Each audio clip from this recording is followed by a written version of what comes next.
Hi, welcome to our video recording of our master's project. We are doing our master's project at San Jose State University.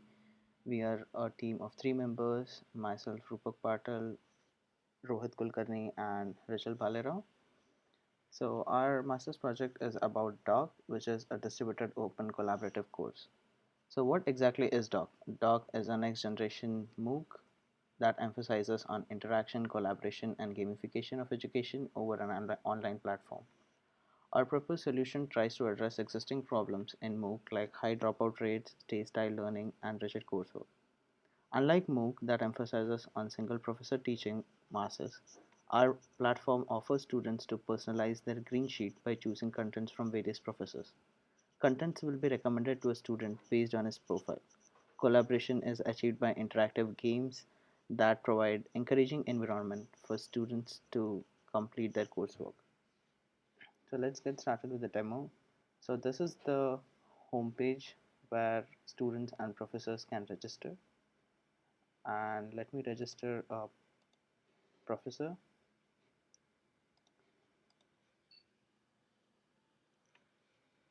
So the professor,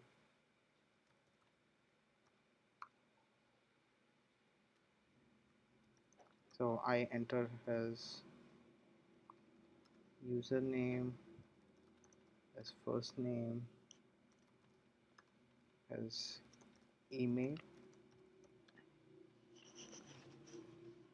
and a password.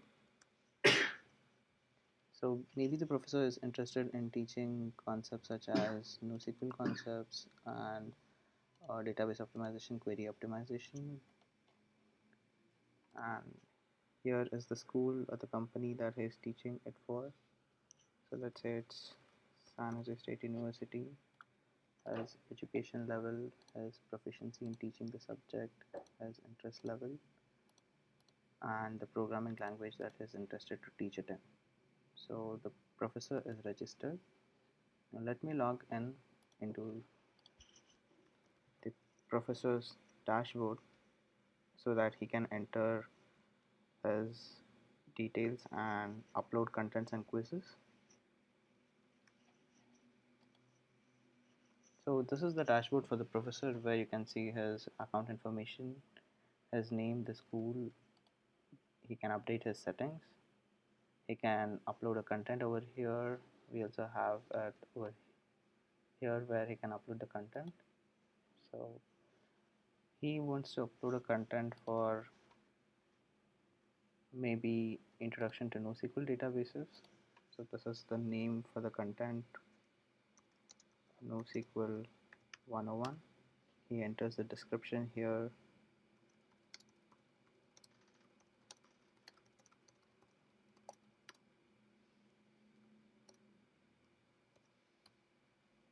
He can choose a file. Right now we support the upload functionality for uploading PDF files and video files. So he can upload the content. So on the dashboard now we can see that on his timeline he has this content that he has uploaded, which has the description, the subcategory, the number of ratings, views, and the actual ratings he has got. Right now the views and ratings are 0 because he has just uploaded the content and nobody has taken his content. He can upload a quiz for the same content. Here in the drop down it lists the all the contents that the professor has uploaded. So he wants to enter a quiz for the content NoSQL 101.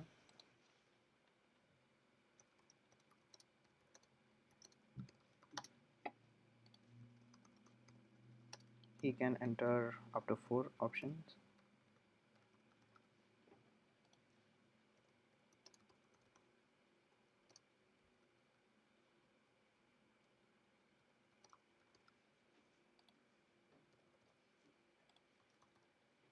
And the right answer would be option B. So right now he has uploaded the quiz. So we can upload as many contents as he wants and the quizzes for those contents. So let me log him out and show you the registration for a student. Okay, I am registering it for my team member Rohit Kulkarni, and I'm entering his first name, last name, his uh, email address, and then here it lists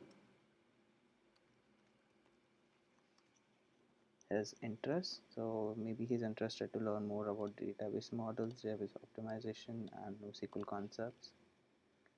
And he is currently attending San Jose State University.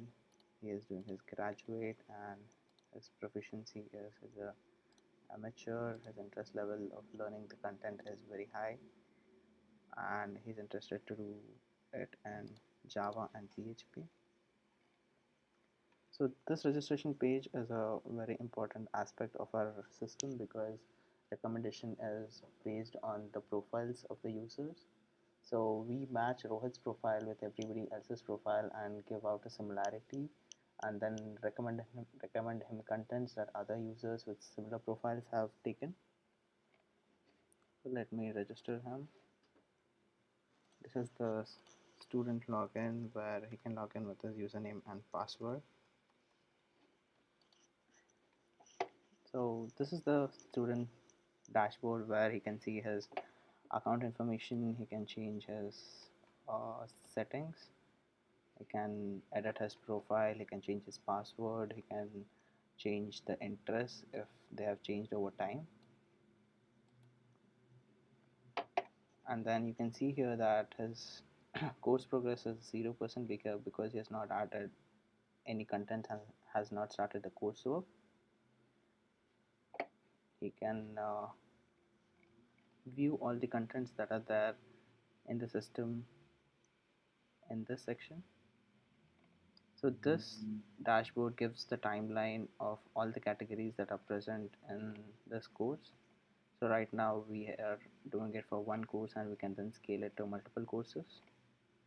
So right now for the database course he has 5 categories, and for each category there are about 2 subcategories.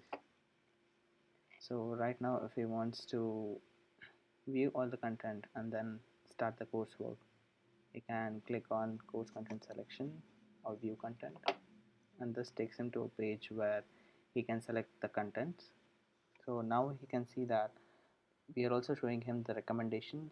So there are other users in the system that have similar profiles to Rohit's profile, and those people have taken up these courses, and hence we recommend him these courses.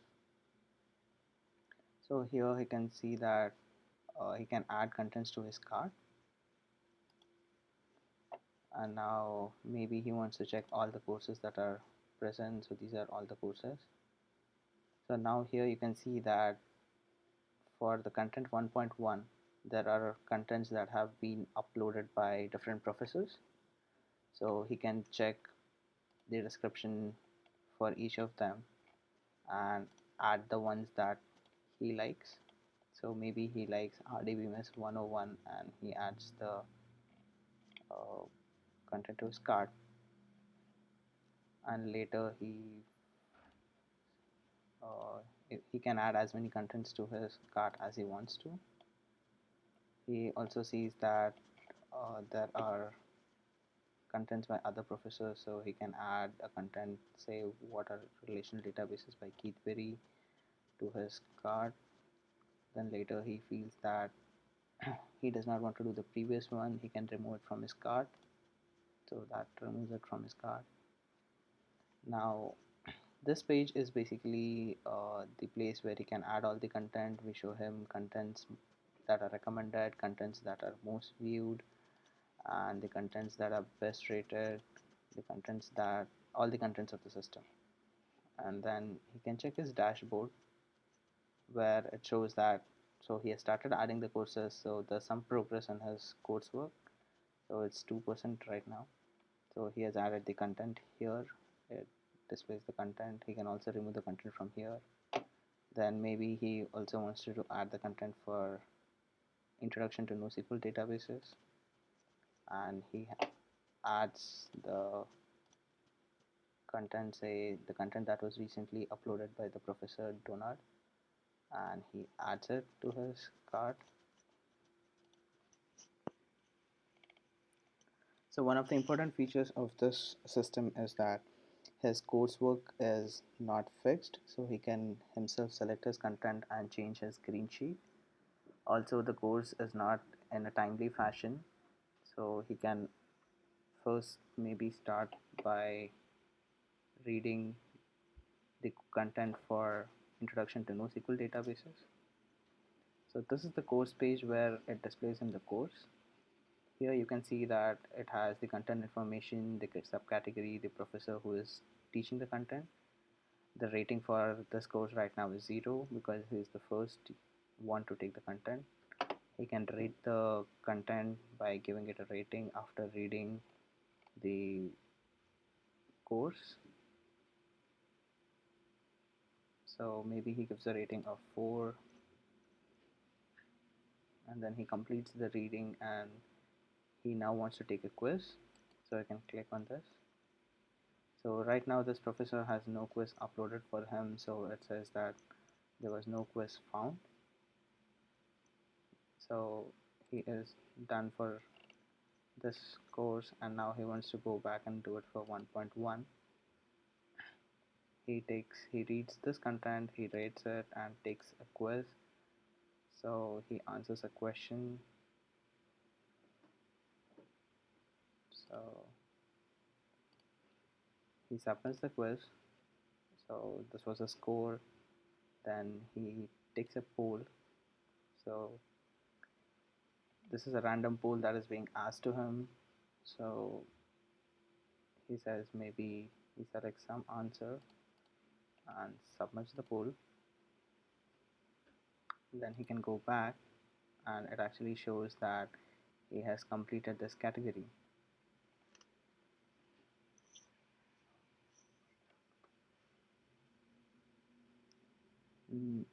If he wants to do another content in NoSQL databases because he found that NoSQL 101 was not that helpful, he can add another content to his database, which may be structured versus unstructured data, and he thinks this might give him more insight into the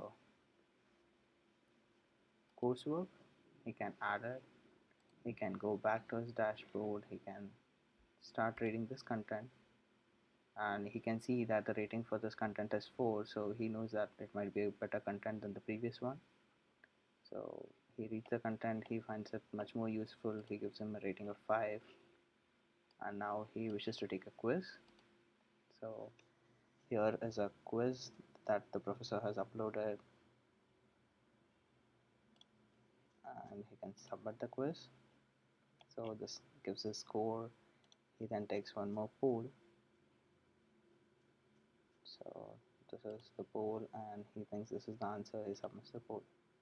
So now because he has completed one category, so we want him to challenge some other users so that we encourage a collaborative learning. So in this way, collaborative learning is encouraged by challenging another user from the system who are right now doing that category. So he sees that these are the people who are currently doing that category, and he sees that there are stars, so he can maybe challenge somebody who has greater stars and win more stars in his account. So when he selects a user and he selects play coders feud, we take him to a page where there is a coders feud game. So what coders feud game does is basically we are asking a user a random question. So the random question is selected from a pool of questions that has been uploaded by the admin of the system. So these are the questions, and how coders feud works is that at the back end we are collecting the polls from different users who give us what they think the answer might be, and then we ask this user a question and he can enter a response here. So the question says, what are the advantages of NoSQL databases over RDMS? So uh, maybe I say that it is easy. So I enter it, and so it gives me 7 points because this is the answer that was answered by 7 other people. So 7 other people in the system feel that the advantage of NoSQL database over RDMS is easy. So then maybe I answer something.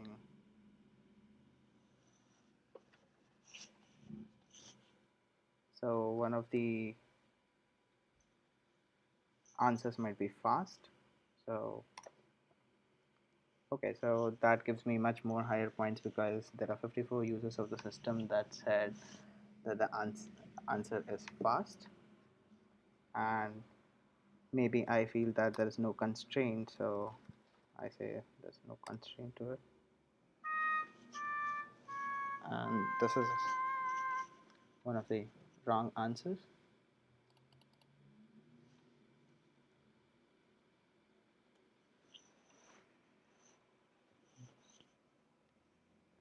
So he can choose to play this game, and he can see that his these are the stars that he has gained, and his opponent is Penny.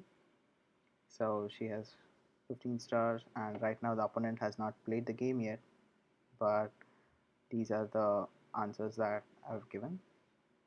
And now when I go to Penny, and if she completes the category, she gets the same challenge and the same question. So let's go to Penny's profile and see if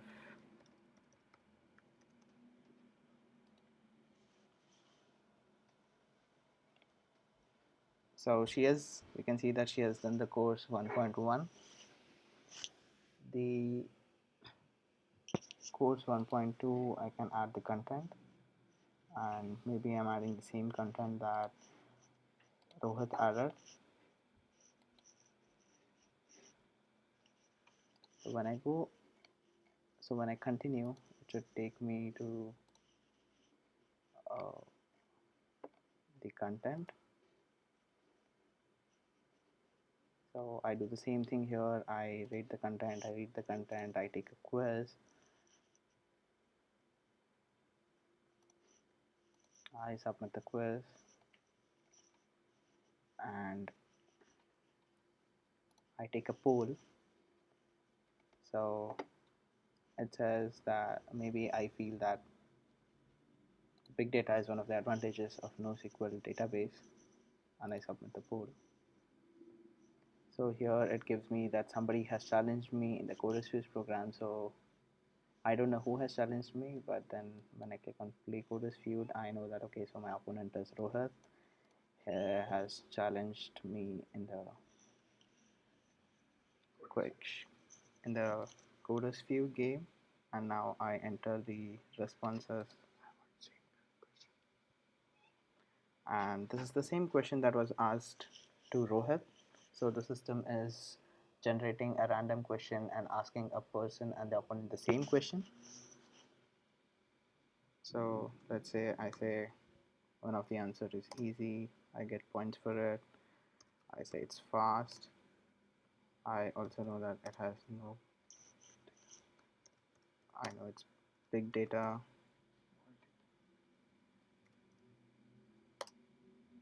So that's my score.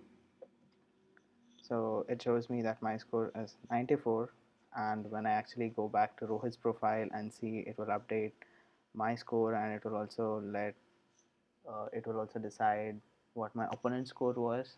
In this way, only after both the students have played the game, we display them each other's scores, and then accordingly their stars increase. So right now we can see that her stars have increased, and her course progress is 40%. So she has completed the first category, which is 100%, the second category, which is 100%. So in this system, you can do any category at any moment. You can choose contents as you wish. You can delete them. You can, so the green sheet is quite flexible. And also I can also see the ranking list. So these are all the people in the system who are uh, above me. So these are the users of the system. So I rank third. So this develops a competitive environment for the learning experience.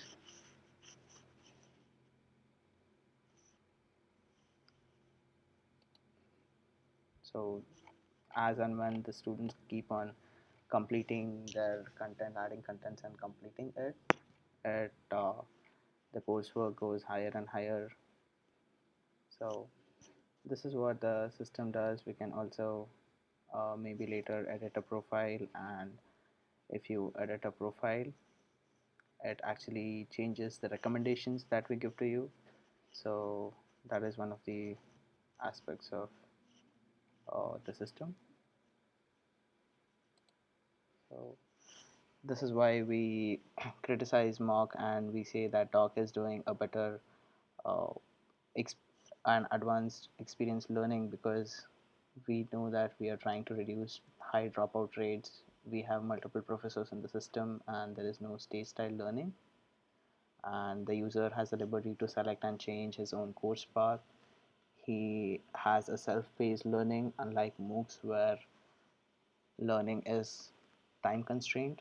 So if the deadlines pass away, you just have to let the course go. He has the ability to learn from various professors for the same course at the same time, and the system definitely increases the motivation for learning. It creates a competitive environment using challenges and games.